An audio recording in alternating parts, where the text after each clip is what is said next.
This is second topic of our unit number 1. It is characteristics of embedded system. Characteristics has one synonym, that is a design matrix. So which characteristics are there? 15 characteristics. First one is processor power, means microprocessor or microcontroller's power. Second one is memory, rather it is a read-only memory, random access memory. Which operating system is installed into our embedded system? How much reliable our system is with reference to the software, with reference to the hardware? How we can estimate that, what is the performance of our embedded system? How much power it consumes? What is the non-recurring equipment cost? What is the unit cost?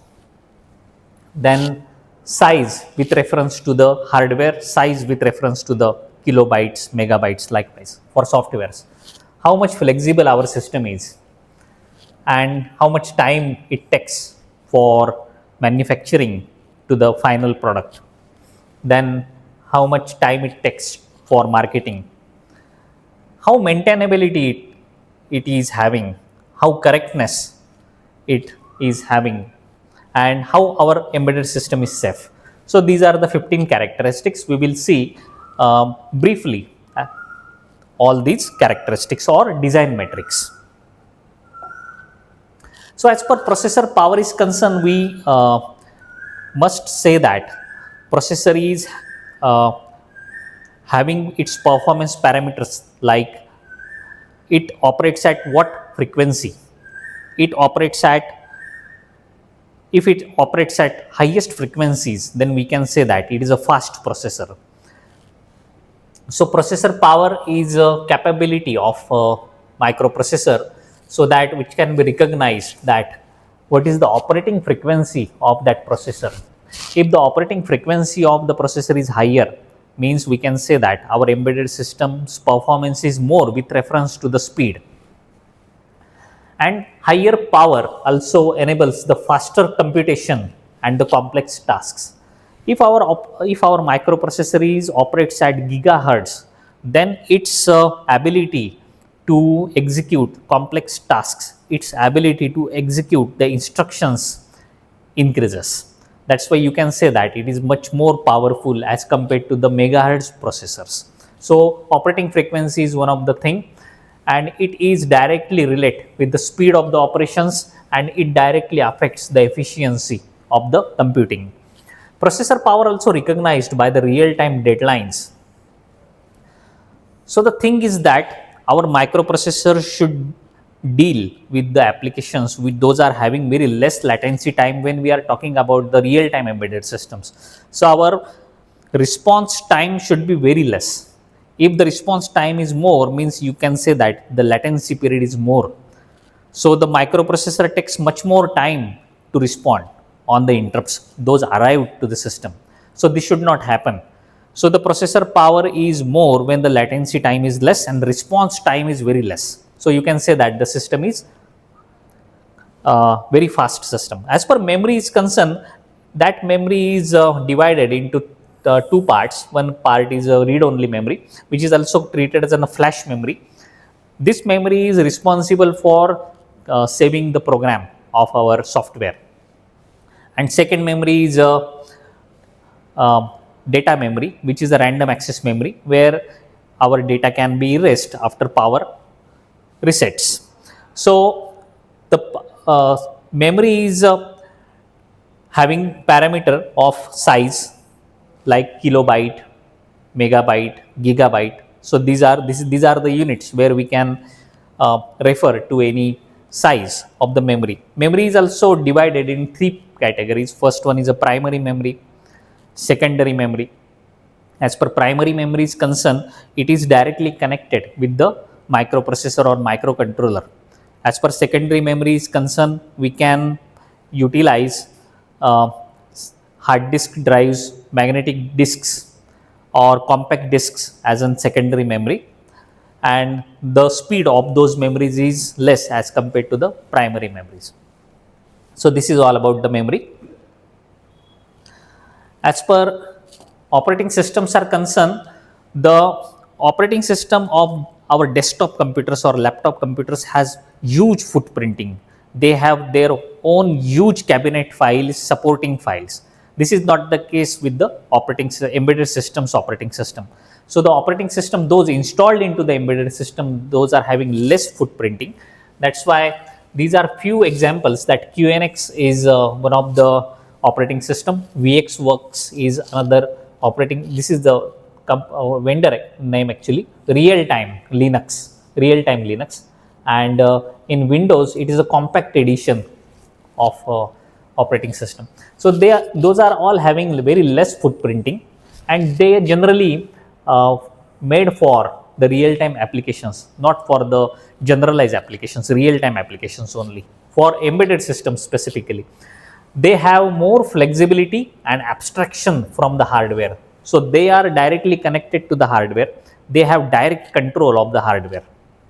So there is an application programming interface is there, so that user can give instructions to the operating system. Those can be directly given to the hardware through the application programming interfaces.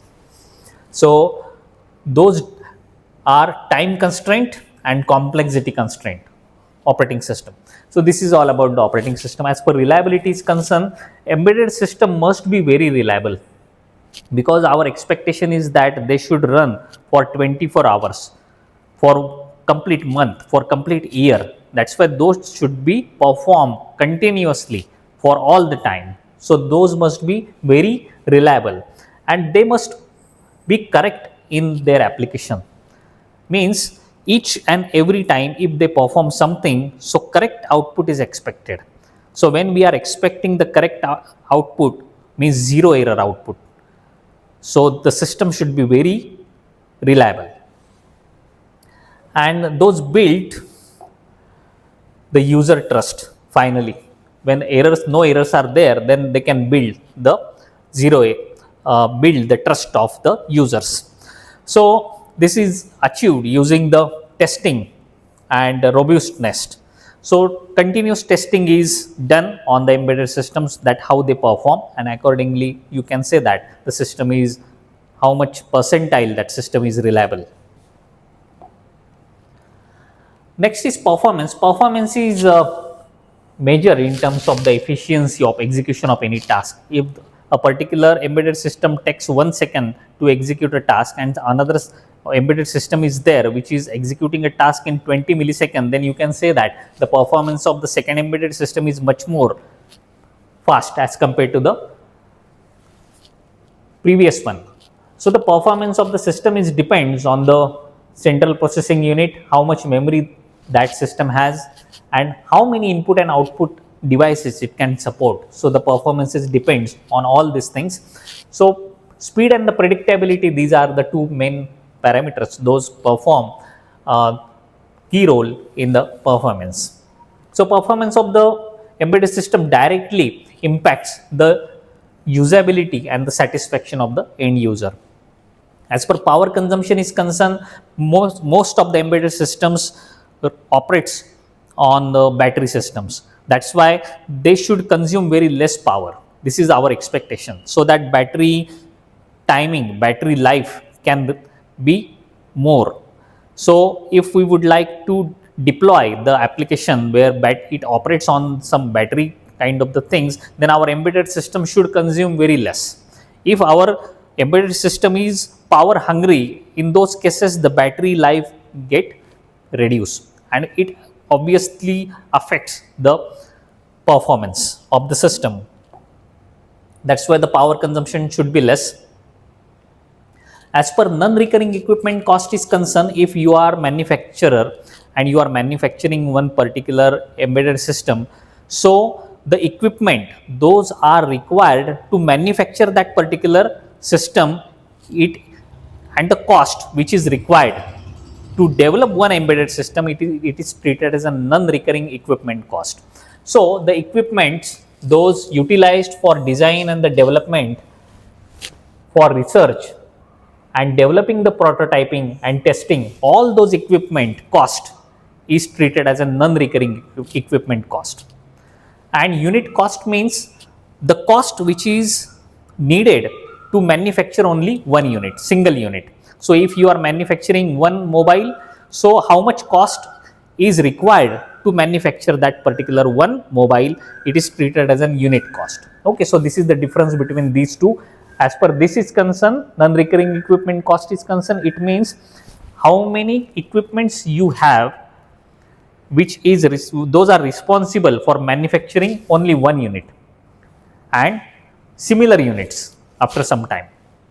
So it is called as a non-recurring equipment cost. It is one-time investment, and using that one-time investment, you can manufacturing many devices. Size is divided into two parts. One is the hardware size, second one is the software size. As per hardware size is concerned, the form factor, how much width that system has, how much length that system has, it is treated as an hardware size. As per software size is concerned, it is having in kilobytes, megabytes or gigabytes. So these are the two. As per hardware size is concerned, if we prefer to utilize surface mount devices, those can fit in very small space. So obviously the embedded system size get reduced. Okay, so this is about the size. As per flexibility is concerned, the system should be flexible in both hardware aspect, in software aspect. Means we can add peripherals, input peripherals, we can add output peripherals, so that you can say that the system is flexible. As per software is concerned, you can rewrite the software and you can again install into that embedded system, so that you can say that it is a flexible system. Next parameter is time to prototype. Time to prototype means how much time we take to develop a working model or prototype. So we take first requirement analysis, then we design a circuit, we buy the components, we assemble the printed circuit board along with the SMDs or the electronic devices.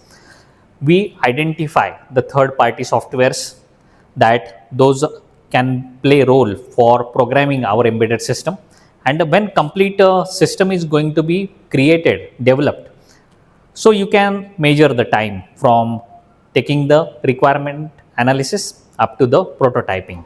So that time you treat it as a time to prototype. Okay. As per time to market is concerned, once your prototype has been developed and you tested it, so the time which is taken in between complete development of the complete prototype to the selling of that in a market, so that duration is considered as a time to market. So this is the non-technical term actually.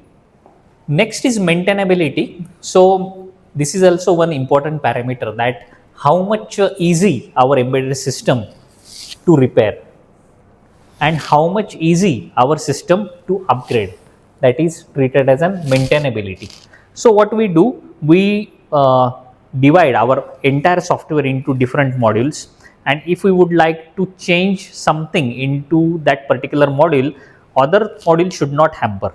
So this is treated as a maintainability. Again, with reference to the hardware, if some ports or some peripheral need to be replaced by some different peripherals, advanced peripherals, then that should be easily done. So it comes under the maintainability. As per correctness is concerned, correctness means each and every software should produce the output very correctly without any error. Each and every port's output, hardware port's output, should not affect by any means, by any catastrophic means. So each and every time our embedded system perform a particular task, the output of that task should not have any error, means it should produce the correct outputs. As per safety is concerned, there should not be any current issues, leakage issues related to the voltage leakage, current leakage, or there should not be any electromagnetic interferences should not be there. So embedded system should be developed in such a way that their users feel safe. There should not be any surface charge present on those systems. So those all are the electronic system, those should be safe with the standards. So it comes under the safety. So this is all about our second topic. In the next session, I am going to explain about the classification of the embedded system. In the description box, I have provided the PDF of my presentation, so you can refer to that PDF as well.